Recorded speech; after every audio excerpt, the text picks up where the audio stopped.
Didik TV KPM.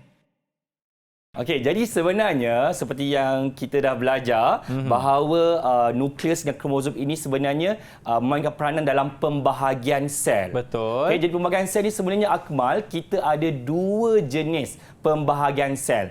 Satu kita namakan sebagai mitosis dan satu lagi kita namakan sebagai meiosis. Okey. Persoalannya Akmal dan murid-murid di rumah, di mana berlakunya mitosis dan di mana berlakunya meiosis?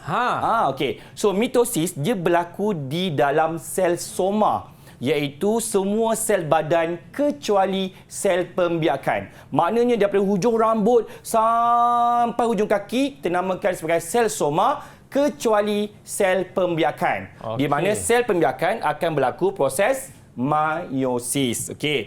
Jadi mitosis ini selepas buat pembahagian, kita bayangkan satu belon atau satu kuih lah, kita potong dia menjadi dua bahagian. So mitosis menghasilkan dua sel anak di akhir pembahagian sel. Manakala meiosis pula dia akan ada dua kali pembahagian, meiosis 1 dan juga meiosis 2, dan di akhirnya nanti kita akan dapat 4 sel anak. Begitulah ceritanya Akmal. Okey, faham cikgu. Jadi Akmal boleh bezakan tak sel soma dekat mana? Seluruh badan kita kecuali sel pembiakan. Boleh cikgu. Jadi itu proses mitosis. Mitosis. Okey, kalau meiosis pula ialah dekat sel Biarkan. iaitu menghasilkan gamit jantan juga gamit betina. Seperti kalau saya dapat lihat di situ, sperma dan juga ovum cikgu. Betul. Jadi untuk menghasilkan sperma dan ovum, kita memerlukan proses meiosis. Meiosis. Ya.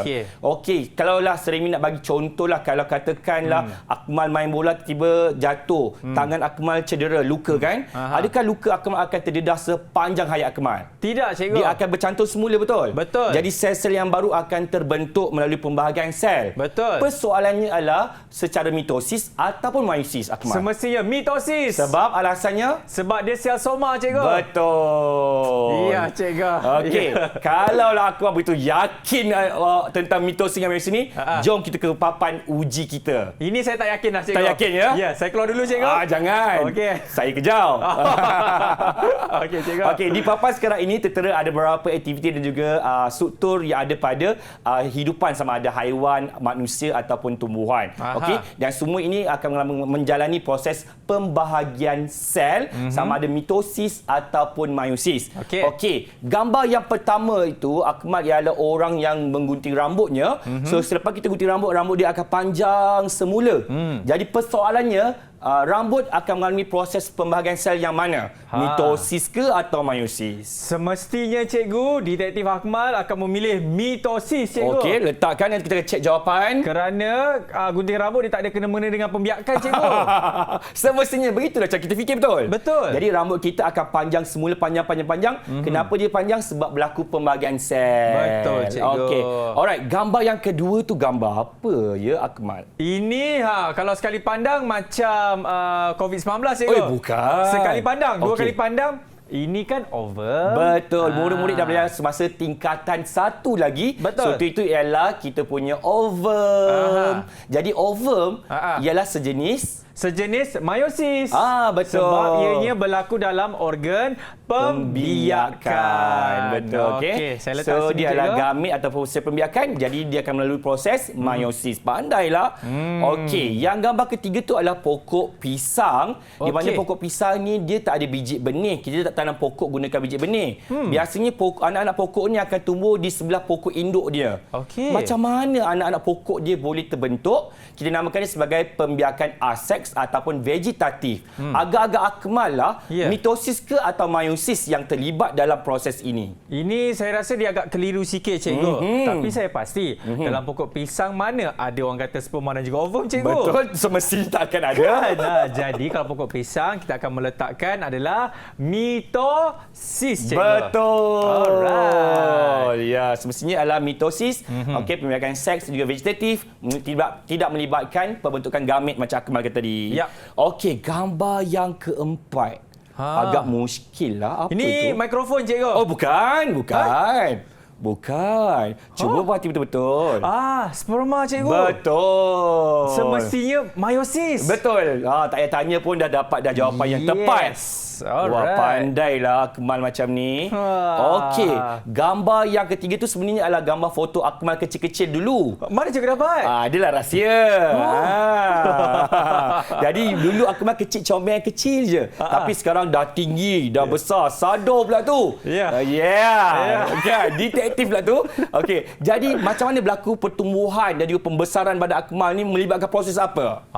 Melainkan kalau cikgu, kalau orang kata macam ada sperma ovum tu, memanglah bayi pun datang daripada situ juga. Betul. Kalau yang betul-betul faham, dia akan memilih mitosis. Tapi kalau dia macam, gambar bayi, meiosis lah. Tapi macam saya akan memilih sebagai mitosis, cikgu. Wah, pandai betul. Sebab konsep dia sama macam gunting rambut lah, cikgu. Betul. Jadi tulang kita akan melalui mitosis, otot-otot kita akan melalui mitosis. Betul. Jadi semua itu tidak melibatkan organ pembiakan. Semestinya jawapannya ialah pembahagian secara mitosis. Betul, cikgu. Yang terakhir ni adalah gambar seekor cicak. Kalau saya potongkan ekor cicak itu, adakah cicak itu akan cacat tanpa ekor seumur hidupnya, Akmal? Dia akan minta tolong, cikgu. Dia minta tolong? Saya tak pernah jumpa lagi, Akmal. Tapi cikgu, kalau cikgu bertanyakan tadi kepada saya mengenai cicak ni kalau ekornya terputus, dia akan tumbuh balik, cikgu. Persoalannya menggunakan pembahagian sel yang macam mana? Semestinya mitosis. Ya, kenapa? Kerana dia berbentuk dua sel anak yang seiras, cikgu. Dan dia tidak merupakan sel soma. Soma bukan sel pembiakan. Ekor bukanlah sel pembiakan. Jadi boleh tak tampakkan jawapannya? Boleh, cikgu. Cikgu dah habis dah, cikgu. Dah habis ya. Okey, tak apa. Kita anggaplah yang ini adalah soalan cabaran. Yes. Okey. Baik, jadi betul tanya ada 6 markah untuk Akmal. Boleh tak Akmal tampalkan stiker ganjaran di papan ganjaran Akmal? Boleh, cikgu. Ya. Berapa stiker kita nak tampal ni, cikgu? 6 soalan, 6 betul, 6 stiker untuk Akmal. Terbaiklah, terima kasih, kita kira cikgu. sama-sama murid-murid. Cek. 1. Okey. 2. Wah, banyaknya jawapan betul, Akmal. Lepas tu, cikgu, lepas 2 mesti 3. 4. Okey, lagi 2 lagi. Lagi 2, cikgu? Ya, lagi 2. Saya cabut. Terkoyak, cikgu. Terkoyak sikit, cikgu, tapi tak apa. Okey. Jangan risau. Inilah berlaku situasi dalam kelas sebenarnya macam ni kan. Okey, pelbagai ragam murid-murid kita di sekolah. Okey, nampak tak? Wah, banyaknya ganjaran, Akmal. Inilah orang kata pentadsiran bilik darjah, cikgu, kan? Ya, betul. Sebenarnya, cikgu, saya pun dibantu oleh kawan-kawan di rumah yang sedang menyaksikan, cikgu. Betul. Harap-harap mereka juga faham sefahamnya seperti Akmal faham di studio kita. Betul, cikgu. Okey, itulah dia, cikgu. Mengenai apa perbezaan meiosis dan juga mitosis. Nak lagi ke tak nak? Nak sekarang? Nanti dulu. Detektif Akmal Nazir dan juga Tuan nak berehat sekejap. Okey, tapi sebelum tu, cikgu, ni nak tahu pasal Pak Mat pula ni, cikgu. Apa itu Pak Mat, kan? Apa cerita pasal Pak Mat ni, cikgu? Saya tengok ada profasa, metafasa, anafasa, telofasa, cikgu. Inilah sebenarnya adalah proses-proses di dalam pembahagian sel mitosis. Jadi dalam proses mitosis ini ada 4 fasa dipecahkan. Iaitu profasa, metafasa, anafasa dan juga telofasa. Jadi susahkan ingat. Jadi murid-murid ingat je perkataan Pak Mat. Jadi P adalah profasa, M adalah metafasa, A anafasa dan juga T adalah telofasa. Okey. Baik, jadi kita akan tengok satu persatu 4 fasa ini dalam pembahagian secara mitosis. Akmal nak belajar lagi? Nak, cikgu. Okey, kalau nak kita sambung teruskan. Boleh. Okey, kita mulakan dengan profasa. Okey, semasa profasa ini, kromosom akan memendek. Dan juga akan jadi menebal dan ia mudah kelihatan menggunakan mikroskop lah ketika ini. Dan dia terdiri pada 2 kromatid. Yang dinamakan sebagai kromatid kembar. Jadi ada 2, kiri yang kanan ni namanya adalah kromatid kembar. Ni satu kromatid. Saya nak cari pen ke, cikgu? Pen dia mana?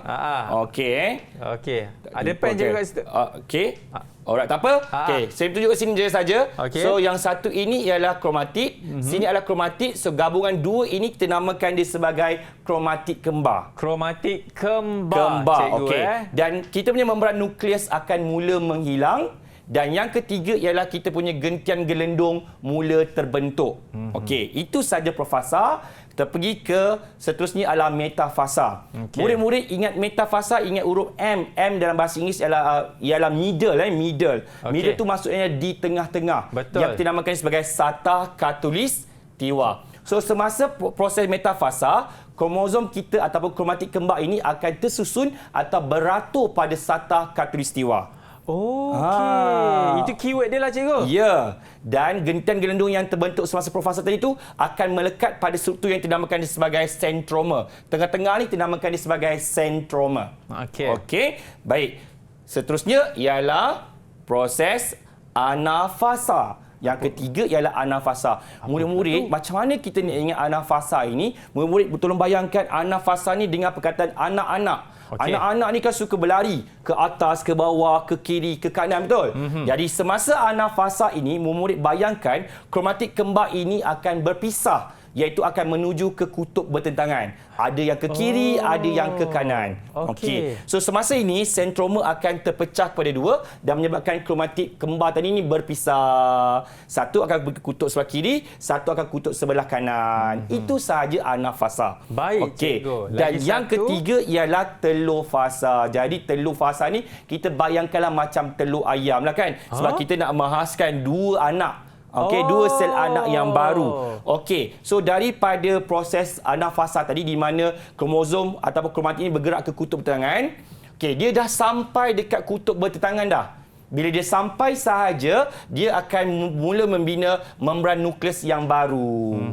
Okey, dan sitoplasma akan mula mencerut sehingga dia akan terputus dan akhirnya akan menghasilkan dua sel anak. Okey. Ingat saja tu, cikgu. Ya. Keyword dia. Keyword dia. So ingat Pak Mat, profasa, metafasa, anafasa dan juga telur fasa. Ya, cikgu. Bagilah saya aktiviti lagi, cikgu. Saya nak collect ni, bintang lagi ni, cikgu. Boleh. Memang kita akan buat penilaian dekat Akmal untuk uji minda yang seterusnya. Alright. Okey, kita ada 4 gambar. Murid-murid yang berada di rumah pun boleh tengok di paparan skrin TV anda. Kita ada 4 gambar. Yang pertama beratur di sata khatulistiwa. Kemudian yang gambar kedua adalah membran nukleus menghilang dan kita punya kromosom akan memendek dan juga menebal. Okey, yang ketiga ni menghasilkan dua sel anak. Gambar yang keempat ni kromatik berkembang berpisah ke kutub yang bertentangan. Baik. Okey, jadi kita ada 4 gambar kat sini. Okey. Seremi, andaikan Akmal dapat membayangkan di manakah kedudukan proses-proses ini. Yang mana cikgu akan tolong saya untuk tampalkanlah kan? Boleh, betul? Seremi akan tolong. Okey, kita mulakan dengan profasa dululah. Akmal pilih yang gambar yang mana? Okey, kalau profasa tadi cikgu ada beritahu, ingat dia ada dua, betul cikgu? Betul. Ingat ada dua kromosom. Kromatik kembar. Kromatik kembar. Dia akan menebal dan juga memendek. Betul tu cikgu. Okey, yang mana? Semestinya yang betul-betul dekat atas metafasa. Gambar yang pertama, kedua, ketiga atau gambar keempat? Kedua. Gambar yang kedua. Betul. 1 markah untuk Akmal. Yes. Okey. Okey. Metafasa yang mana satu ni Akmal? Cikgu, jujur saya cakap cikgu, kalau saya masuk kelas sains cikgu, saya memang senang nak ingat dengan keyword-keyword yang cikgu bagi. Sebab tadi metafasa, ingat M. Middle. Di tengah-tengah garisan khatulistiwa. Semestinya gambar pertama cikgu. Gambar yang pertama ini. Betul. Sebab kita punya kromatik kembar beratur ataupun tersusun pada sata khatulistiwa. Betul tu cikgu. Okey. Dah 2 betul. Gambar yang ketiga menggambarkan anafasa. Okey, kalau anafasa pula cikgu, tadi cikgu ada mengatakan, ingat saja, anak-anak suka berlari ke atas, ke bawah, ke kiri, ke kanan. Jadi, nampak tak gambar yang keempat itulah sebenarnya anafasa. Wah, anafasa. Bahasa Arab ke ini? Anta memang hebat. Alhamdulillah lah. Okey, betul lah anta. Masya Allah, anafasa. Anafasa. Dan semestinya gambar terakhir ni dia menghasilkan 2 sel anak. Apa nama proses dia, Akmal? Yang telur fasa. Telur fasa pun betul juga. Syukur. Masya Allah. Alhamdulillah. 4 markah untuk Akmal. Ya. Kemi, tepuk tangan Kemi. Jadi tolong Seremi tampalkan stiker ganjaran. Boleh, cikgu. Di papan ganjaran Akmal. Ya, sebenarnya kan cikgu, kita pun seronok-seronok juga. Tapi pastikan faham dengan apa yang cikgu terangkan tadi. Betul. Mana satu telur fasa, mana satu apa Anafasa. Anafasa, metafasa dan juga Profasa. Fasa, cikgu. Masya Allah. Jadi 4 stiker ganjaran Akmal dah dapat dah. Betul. Jadi murid-murid pun mesti dah dapat dah apa yang sefahamnya. Seperti Akmal faham. Betul. Yes. Okey, ini cikgu. Saya dah tampal dah. Kita sekarang ni ada 5... Berapa ni cikgu? 14. Banyaknya. Ya. Begitu bijak betul Akmal pada hari ini. Didik TV KPM